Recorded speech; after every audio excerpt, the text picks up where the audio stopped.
నేను ఇప్పటికీ చెప్పాను, నేను చూసాను నాకు నచ్చదు ఆ సినిమా, ఎక్కదు నాకు ఆ సినిమా ఎక్కదు.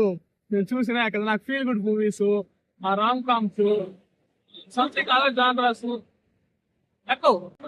నిన్న సంగీతం రిలీజ్ అయింది, బాగుందంట సినిమా. అంటే చాలా మంది ఏమన్నారంటే మన వాళ్ళకి ఎవరికైతే సినిమాలు తీయడం రావట్లేదు, సో 94-year-old సంగీతం శ్రీనివాసరావు గారు వచ్చి సినిమాలు తీస్తే తప్ప మనం తీయడం. మేమైతే సినిమా అయితే చూడలేదు ఇంకా. నేను రేపు వెళ్తున్నా సినిమా అయితే నేను చూడలేదు. నేను నెక్స్ట్ వీడియోలో దాని రివ్యూ ఉంటుంది. నేను చూడను కానీ, ఎందుకంటే నాకు అలాంటి సినిమాలు ఎక్కువ బేసికల్ గా. లేదురా, ఇది ఇప్పుడు కాన్సెప్ట్ ఏంటంటే అది భైరవపురం సంథింగ్ ఏదో ఊళ్ళో ఆ ట్రైలర్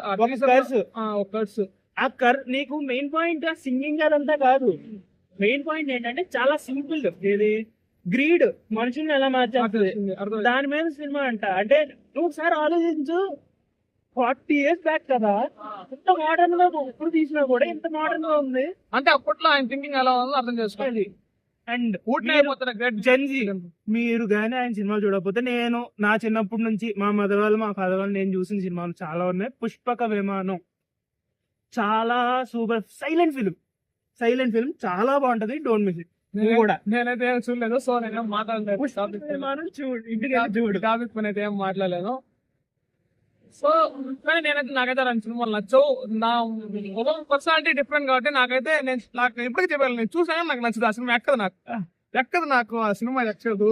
నేను చూసినా ఎక్కదు. నాకు ఫీల్ గుడ్ మూవీస్, ఆ rom coms, something other genres ఎక్కవు. బండ్లు పోతానే వస్తానండి, అంత ఫామ్ మూమెంట్స్ ఏం చేయలేము, కాన్సన్ట్రేషన్ మొత్తం పోతుంది.